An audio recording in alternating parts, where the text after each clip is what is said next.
خواتین و حضرات، آج کا جو میرا موضوع ہے نا وہ یہ ہے کہ خوشی، غم، امید، نا امیدی، مایوسی، انتشار، امن، سکون، یہ جتنی بھی ٹرمینالوجیز ہیں، جتنے بھی الفاظ استعمال کیے جاتے ہیں، یہ کسی بھی انسان کی شخصیت کو ڈیفائن کرتے ہیں اور وہ اس کے اندرونی یا اس کے بیرونی یعنی ظاہر اور باطن پہ اس کے اوپر کیا گزر رہی ہے وہ اس کا پتہ دیتے ہیں۔ عام طور پر یہ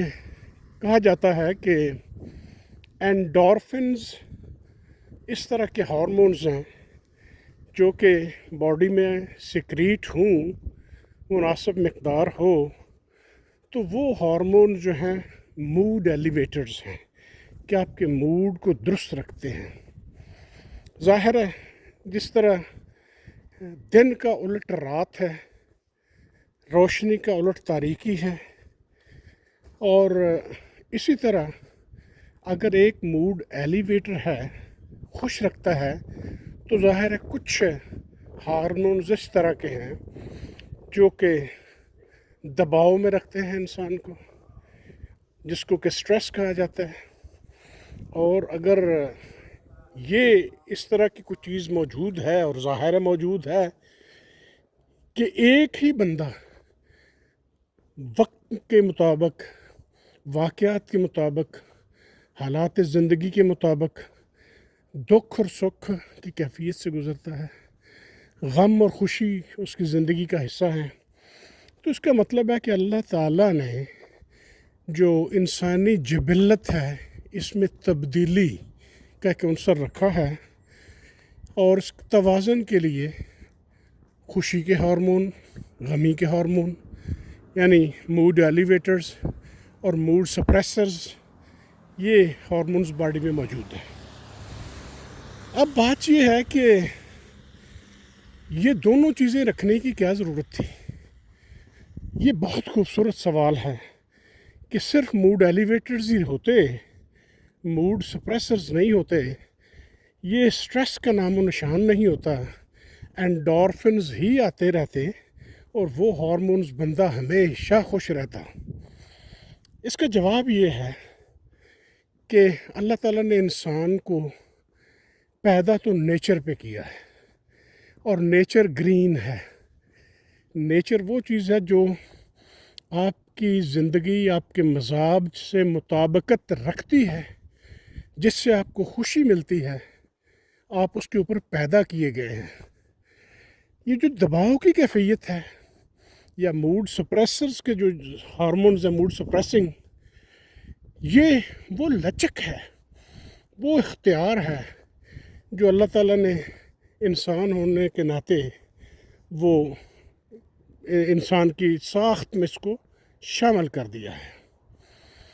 اب دیکھتے یہ ہیں کہ کاپی پینسل پکڑ لیں، آپ بیٹھ جائیں کہ آپ اینڈورفنز کو کس طرح سٹیمولیٹ کر سکتے ہیں کہ وہ آپ کی باڈی میں وہ اکثر ٹائم، اکثر اوقات وہ موجود رہیں تاکہ آپ کا موڈ جو ہے نا وہ ایلیویٹڈ رہے۔ ایسا نہیں ہو کہ جو سٹریسرز ہیں، وہ ہارمونز جو کہ آپ کو غم، رنج، خوف، دباؤ کا شکار کرتے ہیں، وہ ریلیز ہوتے رہیں اور رفتہ رفتہ آپ کرپل ہو جائیں، آپ معذور ہو جائیں، آپ مختلف قسم کی بیماریوں کا شکار ہو جائیں۔ اب کاپی پینسل جب میں نے عرض کیا کہ وہ پکڑیں، چند منٹ کے لیے بیٹھیں، لکھیں کہ آپ کو کس کس چیز سے خوشی حاصل ہوتی ہے، تو آپ جیسے جیسے وہ فہرست اس میں آپ لکھتے جائیں گے نا، تو آپ محسوس کریں گے کہ یہ وہ تمام چیزیں وہی ہیں جو ہمارے دین میں بھی جس کا ہمیں حکم دیا گیا ہے۔ مثال کے طور پہ آپ کو خوشی ملتی ہے کہ آپ کسی کی خدمت کریں. یہ تو اللہ کا حکم ہے کہ خدمت کا جو آپ نے آغاز کرنا ہے اپنے مہربان والدین سے، اپنے عزیز و اقارب سے، وہ لوگ جو آپ کے ہمدردی کے مستحق ہیں، ان کے کام جب آپ پائیں گے نا تو اس کا مطلب ہے کہ آپ خوشی محسوس ہوگی. کسی کی جس کو مدد کی ضرورت ہے آپ اس کی مدد کر رہے ہیں، اس کے کام آ رہے ہیں، تو اس میں آپ کو خوشی حاصل ہوگی. جب خوشی حاصل ہوگی تو انڈورفنز جو ہیں نا،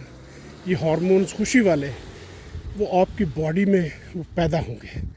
آپ دباؤ کا شکار نہیں ہوں گے، آپ خوش و خرم زندگی گزاریں گے. دوسری بات کہ ہمیں یہ حکم دیا گیا ہے کہ ہم خوبصورت چیزوں سے پیار کریں. اب وہ خوبصورت چیز آپ کا بیٹا، آپ کا بچہ، ایک پھول، کوئی بھی خوبصورت انسان، وہ بظاہر خوبصورت ہو یا اس کی خوبصورتی اس کے اندر ہو، اس کی سیرت، اس کے کردار کی خوبصورتی ہو، تو آپ کو جب ملے گا وہ یا جب ملے گی وہ تو آپ کو ایک اندرونی خوشی محسوس ہوگی. جب آپ کو وہ خوشی محسوس ہوگی تو ظاہر ہے پھر انڈورفنس جو ہیں وہ اسٹیمولیٹ ہوں گے اور آپ کی باڈی میں وہ موجود رہیں گے. یہ دو چیزیں ہو گئیں. پہلی بات خدمت، دوسری بات پیار، محبت، کہ جو آپ کو کسی پھول سے، کسی انسان سے ہو سکتی ہے، کسی بچے سے ہو سکتی ہے. یہ چیزیں آپ کو خوشی دینے والی ہیں. تیسری بات جو آپ کو خوش کر سکتی ہے وہ میوزک ہے. کہ آپ کیا چیز ہے ایسی جب آپ کو سنتے ہیں تو آپ کو اس طرح لگتا ہے کہ you are feeling so calm and quiet کہ آپ کا جی چاہتا ہے کہ آپ آنکھیں بند کریں اور ان سازوں کو سنیں، وہ جو میوزک میں ہے، ان ووکلز کو سنیں کہ جو آپ کے جسم کے حصوں، خاص طور پر دماغ پر اثرات کر رہے ہیں. وہ کوئی آواز ہو سکتی ہے، وہ کوئی موسیقی ہو سکتی ہے. اب یہاں آ کر آپ کو فیصلہ خود کرنا ہوگا اور اپنے آپ کو ٹرین کرنا ہوگا کہ وہ کون سی آواز ہے، وہ کون سی موسیقی ہے جو آپ کے دل کو لبھاتی ہے. اور وہ نوائز پولوشن نہیں، بلکہ اس میں وہ پوئٹری، اس کے ساتھ بجنے والے جو ساز ہیں ان کی ہم آہنگی آپ کو جو ہے وہ سکون دے رہی ہے. اور یہ میوزک سے مراد صرف یہ نہیں کہ آپ تبلا یا ڈھول یا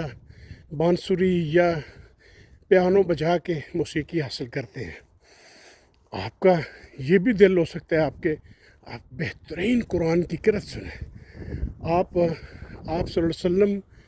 کے بارے میں جو نعتیہ کلام لکھا گیا اور پڑھا گیا اس کو سنیں. آپ یہ بھی کر سکتے ہیں کہ آپ صوفیانہ کلام سن سکتے ہیں. آپ یہ بھی کر سکتے ہیں کہ اگر آپ کو موسیقی کو دوسری پسند ہے جو کہ آپ کو اللہ سے غافل نہیں کر دے، اس کو آپ سن سکتے ہیں. یہ جو پرانے زمانے میں موسیقی تھی وہ کچھ ایسے ہی ہوا کرتی تھی، لیکن وقت گزرنے کے ساتھ ساتھ پاپ میوزک اور اس طرح کے جو دوسرے میوزک ہیں انہوں نے ایز اے اسٹریسر کام کرنا شروع کر دیا، جبکہ اس کا آغاز ایسا نہیں تھا. غزل تھی، نظم تھی، کسی کی تعریف تھی، تو اس سے آپ کو احساس ہوتا تھا کہ آپ کو سکون ملتا ہے، تو وہ آپ کو ہیلنگ ٹچ دیتی تھی. جبکہ وقت گزرنے کے ساتھ ساتھ ایسی موسیقی آ گئی جو کہ اتنی تند و تیز ہے جو کہ آپ کے دماغ کے اوپر منفی اثرات جو وہ رکھتی ہے.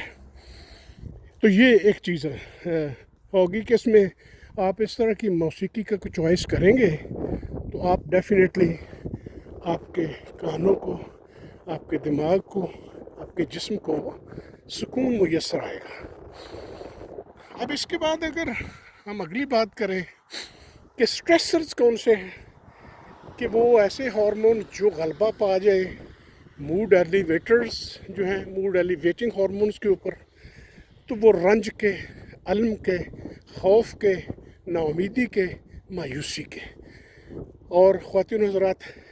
یہ ساری وہ چیزیں ہیں جو اللہ تعالیٰ نے بار بار فرمائی ہے کہ یہ جو رنج ہے نا،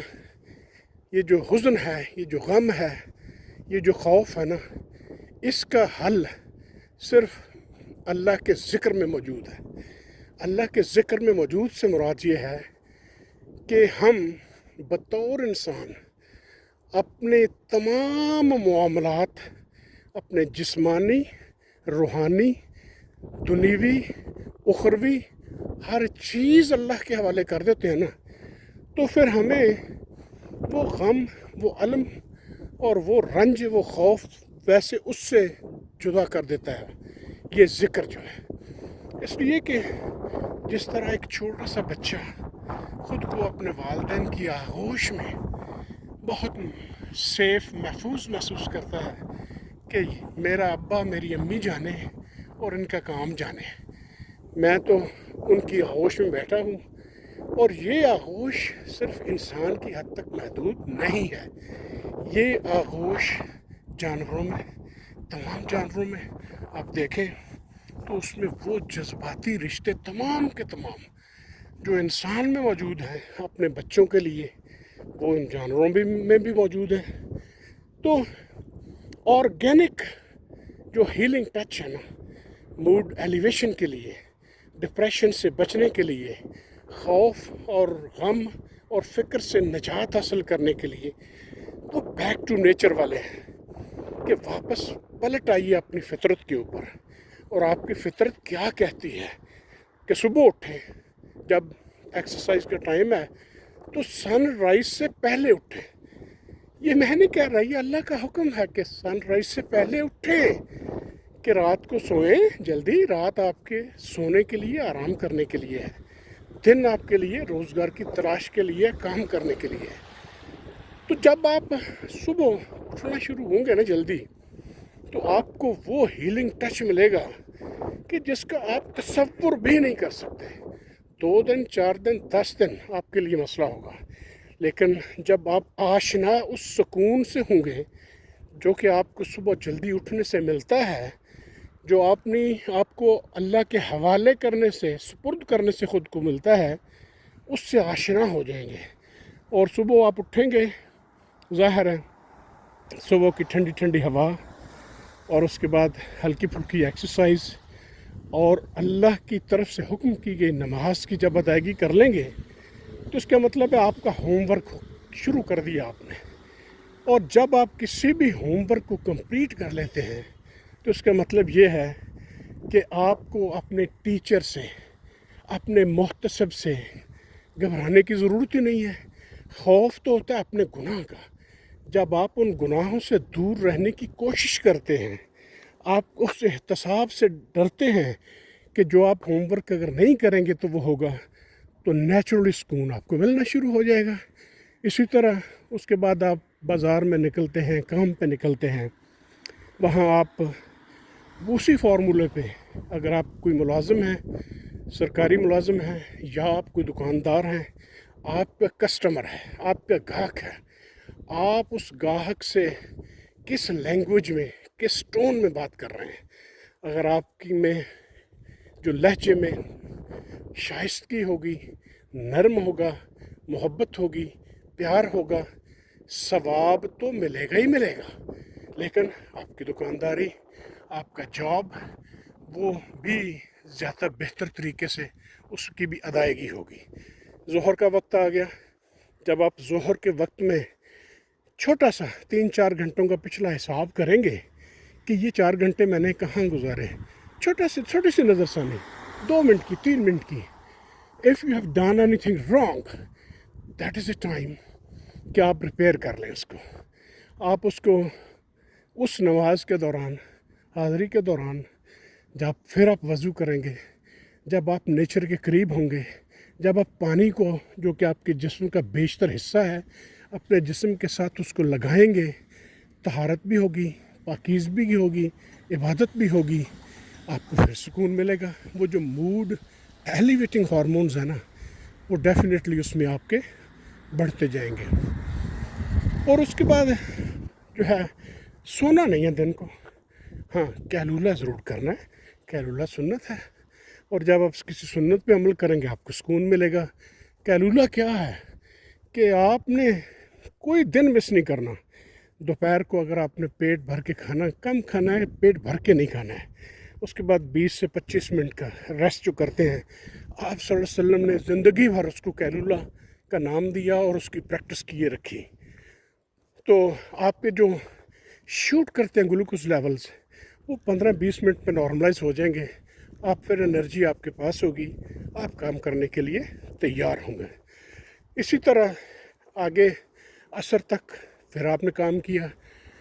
یعنی غروب آفتاب تک، یعنی مغرب تک آپ نے وہ سارے کام کسٹمر سروس جو ہے وہ کر لی ہے۔ اس میں آپ کا انداز، آپ کا بیٹھنا، آپ کا اٹھنا، آپ کے رشتہ داروں سے، اپنے عزیز و اقارب سے وہ ڈیلنگز ساری اس میں شامل ہیں کہ آپ نے وہ دن کیسا گزارا۔ اس کے بعد آپ واپس آتے ہیں، گھر پہ آتے ہیں، اپنے بچوں کو وقت دیں، اپنی بیوی کو وقت دیں۔ جب آپ اپنے اہل خانہ کے ساتھ بیٹھیں گے نا، تو آپ کی بیک پہ وہ بوجھ نہیں ہوگا کہ میرا یہ ہوم ورک رہتا ہے۔ تو روزانہ اگر آپ اپنے ڈیسک سے جو آپ کا ڈیو اسائنمنٹس ہیں، جو کام رکا ہوا ہے نا، اس پہ ڈاک جمع نہیں ہونے دیں گے، روز کا کام روزانہ کریں گے، تو آپ کا گزرا ہوا جو وقت آپ کی فیملی کے ساتھ ہے نا، وہ فیملی کو بھی پریشان نہیں کرے گا اور آپ بھی اس میں خوش رہیں گے۔ اسی طرح پھر حکم ہے کہ نیچر کے قریب یہی ہے کہ اللہ تعالیٰ کا حکم ہے کہ جب آپ عشاء پڑھ لیں تو جلدی سو جائیں۔ کوئی مجبوری نہیں ہے، کوئی مجبوری ہے تو پھر علیحدہ بات ہے کہ روزگار کے لیے آپ نے نکلنا ہے، لیکن فطرت کا تقاضا یہی ہے کہ آپ نے صبح جلدی اٹھنا ہے، روزگار کی تلاش کے لیے پورا دن اپنے کام میں رہنا ہے اور رات کو آپ نے سو جانا ہے۔ جب آپ اس طرح اپنے زندگی کے روٹین کو سیٹ کر لیں گے تو اس کا مطلب ہے کہ آپ انشاءاللہ کامیاب ہوں گے۔ اب بات رہے گی کہ وہ جو سائیکالوجیکل، وہ جو فزیکل شوقس ہیں بندے کی زندگی میں، وہ جو آتے ہیں، جو آج کی جنریشن میں ان کو سہنے کی ٹریننگ نہیں ہے۔ یہ بہت ضروری ہے زندگی کے لیے کہ آپ جن حالات، خوشی کے حالات میں تو ظاہر ہر بندہ خوش رہتا ہے، لیکن جب آپ کے برے دن ہوں، مثال کے طور پہ آپ کے روزگار کے مسائل ہیں، آپ کے فیملی مسائل ہیں، آپ کے کوئی اور کسی قسم کے مسائل ہیں جو کہ آپ کو دباؤ کا شکار رکھتے ہیں، تو وہ بھی ایک ٹریننگ ہے۔ وہ اسی طرح ٹریننگ ہے کہ آپ جس طرح اپنے مسلز کو ایکسرسائز دیتے ہیں، تو اللہ تعالیٰ نے یہ نظام رکھا ہے کہ یہ کمپنسیشن کس طرح کرنی ہے۔ مثال کے طور پہ میں آپ کو عرض کرتا ہوں، گرمی ہوتی ہے، ایک لیول پہ آ کے آپ کے باڈی جو ہے نا وہ سوئچ آن ہو جاتا ہے، تھرموسٹیٹ، اور وہ پسینہ آنا شروع ہو جاتا ہے کہ جسم کو کول رکھنا ہے۔ یہ جو ہوتے ہیں نا موڈ ایلیویٹنگ ہارمونز اور موڈ سپریسنگ ہارمونز، ان کا بھی اسی طرح تھرموسٹیٹ والا سارا وہ میکانزم ہے کہ جب آپ سٹریس میں جاتے ہیں نا تو اللہ تعالیٰ اینٹی سٹریس ہارمونز کو سکریٹ کرتے ہیں، اور جب آپ ان چیزوں سے بہت آگے چلے جاتے ہیں کہ جہاں آپ اتنے حد تک خوش ہو جاتے ہیں کہ وہ خدشہ ہوتا ہے کہ آپ کے سارا سسٹم وہ تلپٹ نہیں ہو جائے، تو اس کے بعد سٹریس ہارمون اپنا کام دکھاتے ہیں۔ تو جہاں موڈ ایلیویشن کے ہارمونز کا سیکریٹ ہونا ضروری ہے، اسی طرح جو موڈ سپریسنگ ہارمونز ہیں ان کا بھی ہونا ضروری ہے، لیکن ان میں توازن، یہی زندگی ہے اور یہی اللہ تعالیٰ کا نظام ہے، اور اسی سارے نظام کو کنٹرول کرنے کے لیے اللہ تعالیٰ نے حکم دیا ہے کہ آپ اللہ تعالیٰ کے ساتھ جڑے رہیں۔